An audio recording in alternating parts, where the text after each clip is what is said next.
In my last video, I spun 2 wheels that led me to animate Family Guy in the Dr. Seuss style and Gravity Falls in the NES style. At the end of the video, I spun the wheels a 3rd time, but didn't tell you guys where they landed. And even though I'm sure you figured it out from the title and thumbnail of this video, why don't we finally watch that long-awaited 3rd spin?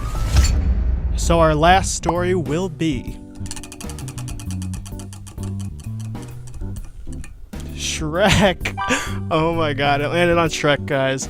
Let's see what style we're gonna do Shrek in. This could be very good. 1930s. Guys, this seems very promising. Let's see 1930s Shrek. That's right, guys, I'm doing 30s Shrek. This ended up being one of the most ambitious animations I've ever created, and I think you'll see why, but let's start from the very beginning. Now, of course, the natural first thought when one hears 30s Shrek is something that looks like this. These examples were done by the incredible artist Henry's Inkwell. This art style, called rubber hose, was the standard for animation in the 30s and has become kind of popular again in recent years because, well, mostly because it's fucking awesome. But the thing is, Shrek, to me, is an inherently 3D story. The first movie came out in 2001. Computer animated movies were still a relatively new thing, and Shrek taking on that style not only helped it stand out in contrast to the Disney princess movies it was lampooning, but also helped it feel a bit more grounded in terms of the characters and world. Now, obviously, they didn't have CGI back in the 1930s, but they did have a much earlier form of 3D animation: stop motion. I'm sure everyone watching this has some idea about what stop motion is, a form of animation where artists take photographs of puppets, slowly manipulating them a tiny bit between each photo to create the illusion of movement when played back. Today, most people might think of characters made out of clay like Wallace and Gromit or Gumby. Clay is used a lot because it makes it easier for the animators to squash and stretch the puppets for expressive and fun animation. But back in the 30s, stop motion was still in the early days. The characters weren't made out of clay, and some of them would make you shit your fucking pants. Stop motion in the 30s was weird and highly experimental. The biggest achievement of the decade was the groundbreaking special effects in 1933's King Kong, with its realistic stop motion monsters that blew people's minds at the time. And it was around the same time that very experimental shorts were being made that are supposed to be more cartoony looking, but by today's standards are the kind of nightmare fuel you'd see in a Blame It on Jorge thumbnail. Personally though, that's what I absolutely love about these animations, just how weird and different and unintentionally disturbing they look. I find that all really endearing, and a lot of them are just actually really good. So to stay true to the 3D nature of Shrek, I'm going to be making this as a 1930s style stop motion. The only thing is, stop motion isn't really my expertise. Now, I've dabbled in stop motion before. These are a few little things I've animated, but I've never made a full puppet without cutting any corners, so making a Shrek puppet that seems like it could be from the 30s is going to be a bit of a challenge for me. As an artist, I'm a lot better at drawing than sculpting, especially when it comes to something as technical as a stop motion puppet, but I'm going to go out of my comfort zone a little bit. I'm going to put in the time and effort to do the best I can because I think I have a vision for this and I really want it to come out good. I started with some sketches of how I want Shrek to look. I know I want him to be this scary, messed up looking ogre puppet and have that quality where people back then would have thought it looked cartoony, but by today's standards, the features are a lot more disturbing and uncanny valley than they realized. This is the final design that I ultimately landed on. And now's the time I'm kind of figuring out what I want to happen in the animation, and since a lot of 30s cartoon shorts were very musical, I'm gonna have Shrek sing. So I came up with a little tune for Shrek to sing, very inspired by the spooky, Halloweeny kind of songs from old 30s cartoons. My music skills are very limited, but I messed around in online sequencer a bit, and combining that with my own vocals, created this crappy demo just to get the point across. The swamp is a dark and mysterious place, how you walk without leaving a trace. When the mighty Shrek comes by. It gets the tune across, but I think I put the mid in MIDI. So I once again reached out to Zane A. Goen, the super talented musician who did the arrangement for that Hanna-Barbera Bluey song in a prior video of mine. I sent Zane my demo, and we actually have him here now to explain more about the process. Zane, welcome to the channel. Hi, Tess. Hello. Thank you for inviting me. I swear, this time, most of the comments on this one will not be at the expense of the gays. So Zane, when I sent you the demo, what did you do first? Let's start with the sketch. The swamp is a dark and mysterious place. Now this is where I tried to add some structure to Tess's original demo and also tried to add some 1930s flair to the whole thing. For example, this little opening line at the beginning of the song. That actually has a name. It's called the Mistidioso Pizzicato motif, and you might recognize it from cartoons like the Skeleton Dance, Making a Move, and a whole bunch of other cartoons that Wikipedia never even bothered to mention. Using that motif is a great choice. It feels very classic, and your sketch is already sounding so awesome. How did you develop it into the final version? Now the harmony itself, I still wanted to keep like spooky, but still had a little bit of swing in it. I still wanted to kind of have a little bit that big brute force energy that like Shrek is known for. Now with that, everything was finished. I sent off the track to Tess for him to animate with, and then I could sit back and watch real entertainment. Ripped off these pieces of their skin that were hanging off, and then Pikachu was like Pika, all sad at the end. So yeah, that was my the earliest. Thank you so much, Zane. This song came out amazing. If you guys want to learn even more about Zane's process, he made a more extended behind the scenes video that'll be up on his own channel. I'll be sure to leave a link in the description. You guys are going to get to hear the awesome song he did in a little bit, but first, I need to build the actual puppet. So I started by attempting to sculpt the head out of Chavant clay, and I already bought these doll eyes to use, so I was kind of basing the scale around those. I'm not really much of a sculptor, so it took me a lot of trial and error to get it into the shape that I wanted. Also had to make sure to carve out some holes for the eyeballs to move around in, and I left a hole for the mouth as well, which you'll see why in a little bit. Once I was happy, I mixed together some silicone to pour on top of the clay sculpture. Once it was cured, I took out the clay, and then I had a mold. I then mixed together some polyurethane resin and poured that inside the mold. This stuff turns white and cures to be a hard plastic. I was hoping it would look kind of like porcelain, which a lot of dolls were made out of back in the 30s. For Shrek's smash mouth, I sculpted the mouth plate directly into the head with some more Chavant clay. And you know, he weirdly looks kind of like Darth Vader right now. Huh. Anyways, I made a mold out of just that mouthpiece and filled it this time with plaster of Paris. And I'm actually making a whole bunch of mouthpieces, so for the final animation I can swap them all out interchangeably, which is how the mouth works in this 30s short called The Peanut Vendor, which is my biggest inspiration for this Shrek puppet. This monkey puppet has a bunch of interchangeable mouths with different lip shapes painted onto each one. So for every frame, the animator can swap in the correct mouth depending on what the monkey's saying and achieve a perfect lip sync. This is called replacement animation, and it's a technique that's still used in stop motion today. The Peanut Vendor is actually my favorite stop motion from the 30s, and by some miracle, the puppet is actually still surviving today at the Lenlai Center in New Zealand.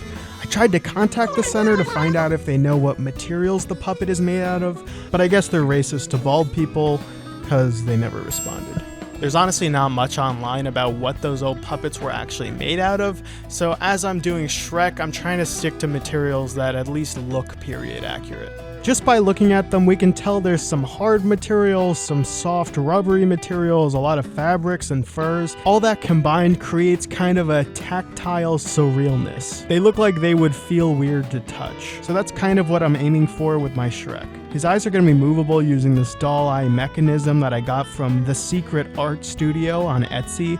It's like a little pocket for the eyes that you put behind the doll's face, and it allows for enough wiggle room to move the eyes around. Shrek's eyes are going to be contained by 2 metal rings, a lot like the peanut vendor's eyes. At first I thought I would just find some metal washers or O-rings to use for that, but I'm so picky about it being the exact perfect size and shape that I had them custom laser cut out of stainless steel by My Laser Cutting on Etsy, so it would be just the perfect size. I know Shrek's head is the most important part of this whole animation, so I really want to make sure I get it right. Here I am making the ears, which are made up of wire, a bit of foam, and some liquid latex, so they'll be bendable. For the hands, I did buy 2 actual antique doll hands from eBay. I'm also making the body starting from armature wire, and for the parts of the body that I want to be hard and not bendy, I'm adding on some epoxy putty. All these techniques I'm using to create the body are pretty standard for stop motion, and you can find a lot of good tutorials online. I also put little magnets in the feet, so under the table I can use these really powerful magnets to make sure his feet stay on the ground and he won't lose balance or anything while I'm animating. I'm also using another system of magnets for the replacement mouths, and I'm using another system of magnets to connect his head to his body.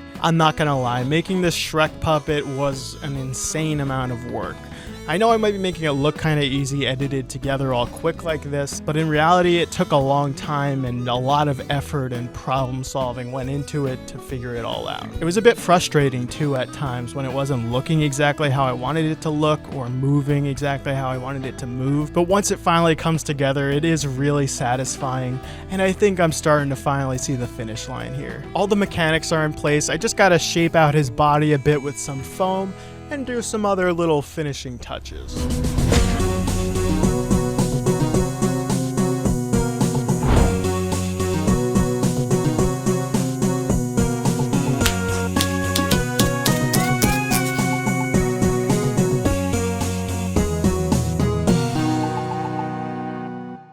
After all that work, the puppet is finally done. Now I just gotta find someone to lend the sweaty onion his voice. I want Shrek to have a deep, booming voice, somewhat like Bluto from Popeye, so I wrote up a casting call for a Bluto-type voice and sent it off to everyone who filled out my voice acting Google form. If you want to do voices for one of my future videos, be sure to fill out that form, link in the description. I got a lot of great auditions back, and I ended up going with John W. Stewart, who does a great Bluto-esque voice, and especially when I pitch it down a little bit, I think it could pass as a cartoon ogre from the 30s. When a mighty Shrek comes by. Shout out John W. Stewart, who will be our 1930s Shrek. So Shrek has been cast, but I actually need another voice too. You see, when I was developing this song with Zane, he really liked the idea of having an additional character sing one of the verses. And I thought it could be a fun opportunity to have a little cameo from Donkey. Which, yes, means I'll have to make a whole new puppet, but it's fine, I'll just half-ass one together. So for Donkey, Zane had the idea for his singing part to be in a similar style to Cab Calloway, a legendary jazz singer whose voice was featured in a few great Betty Boop cartoons from the early 30s. Let her go, oh bless her. I came across this TikTok of a singer named Kobe Webb. Let her go, God bless. I thought he could be perfect for the role, so I reached out to Kobe, and he was super excited to record as Donkey for the project. Shout out to Kobe Webb on TikTok. Be sure to go show him some love, guys. For the puppet, I kinda just winged it based on references of donkeys from actual 30s stop motion. I got a little scrappy with spare materials I already had instead of buying new stuff, but I made sure to keep him looking period accurate, and in the end, I'm actually pretty happy with how it came out. Now that the characters are done, I just gotta make the set.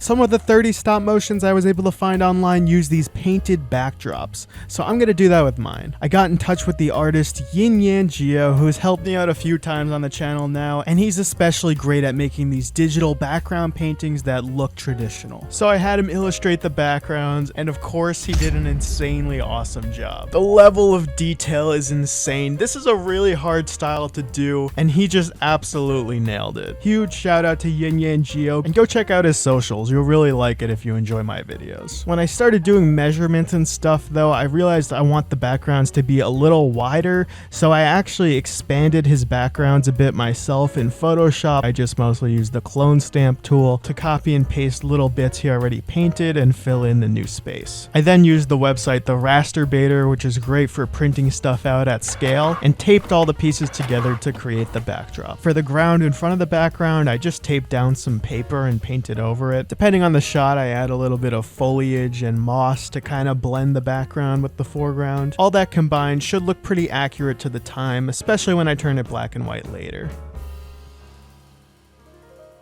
Okay, set's done, puppet's done. The last step is actually just animating it. To start, I created a digital pre-animation where I timed out the lip sync with the voiceover ahead of time in editing software. This way I can perfectly plan out which mouths I need to take a picture of for each frame. Back in the 30s, this would have been done with exposure sheets, and I think that's still what they use today in any professional capacity. But since I'm the only animator on this project, I can kind of just do whatever works for me, and I like doing it this way because I can just glance at it while I'm animating and know exactly how to position the puppet for each frame. I took the photos remotely with an app that controls my camera shutter, and if you're wondering how long it took, in an hour I was able to get like 8 seconds of animation done. And even though this is a Shrek video, I decided not to use onion skinning. That's when you see the prior frame on your monitor at a lower opacity, which helps you position things for even smoother animation. Pretty much every stop motion today either does this or plays back all the older frames on a monitor to make sure the current frame is lining up correctly. But they didn't have that back in the 30s, and I think that's what led to a lot of the jankiness and weirdness that I'm trying to recreate, so I'm just gonna animate blind like they did back then. Once I finished animating, I just added a few effects to make it look like an old film, and then it was done. So guys, without further ado, here's Shrek in the 1930s style.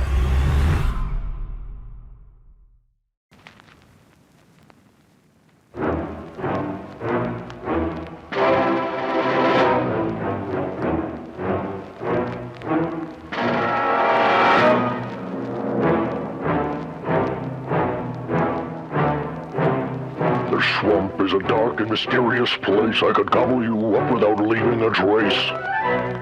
When the mighty Shrek comes by. The swamp is a dark and mysterious place. You can gobble me up without leaving a trace. When the mighty Shrek comes by. For fun in the mud I hunt young ones, hollering for their lives. I'll beat their skulls and eat their bones and the gelatin from their eyes. The swamp is a dark and mysterious place. I could gobble you up without leaving a trace. When the mighty Shrek comes by.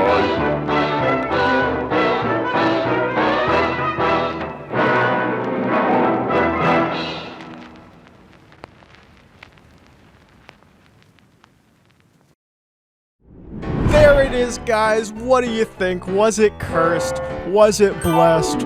Was it worth the wait? I gotta say, I'm pretty satisfied with it. I think I was able to capture some of that 30s uncanniness.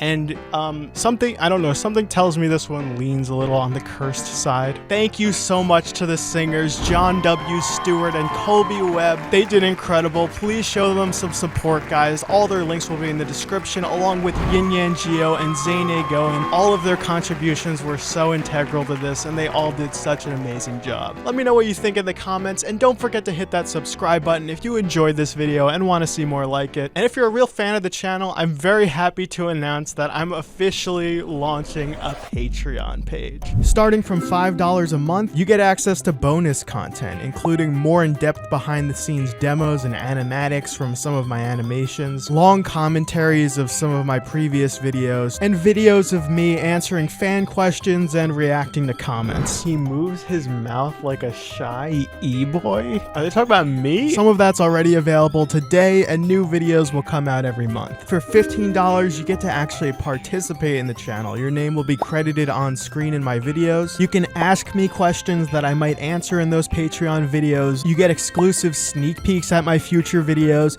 You get to vote in polls regarding my future videos, and even submit drawing requests that I could potentially draw. Now, I'm not going to get to every request, and most of them probably won't be fulfilled, but if there's a certain style swap you want to see, I will be drawing fan requests every now and then, and it should be a lot of fun. And if anyone's insane enough to do the $100 tier, that would be super appreciated. At this level, you'll get a verbal shout out in my videos, and if anyone's crazy enough to do it for 12 months straight, I will send you an original poop cell for my SpongeBob video in the mail, just as a way to say thank you for the unbelievable amount of support. And for the record, I'm not saying this is the only way to get a poop cell going forward or anything like that. There still could be more giveaways in the future. Any support on my Patreon would be a huge help and would allow me to continue making these videos here on my main channel. As you guys know, it takes a lot of time and effort to make the kinds of videos I make, so no pressure, but if you guys are interested in those fun rewards and also want to help support the channel, it's patreon.com/testmacaroni. Link in the description, or you can scan the QR code here. So if you're still watching this, I just want to say genuinely thank you for watching. I've only been doing these videos for a little over a year now, and it's been so inspiring to see how the comments have this overwhelming sentiment of appreciation for human creativity, especially in a time where we're in such a sea of AI slop. I love that my channel can be a celebration of creativity, and the fact that so many other people have connected with that message has really given me a lot of hope, especially at a time like this. The fact that we can all come together to celebrate creativity, I think, is really important. As an artist, it can feel like the value of art has been decreasing in recent times. The future of art is kind of uncertain, and at times it can feel kind of depressing and horrible. But making these videos, and especially seeing the response from you guys and how my videos have even inspired some of you, has reminded me just how art is all about expression.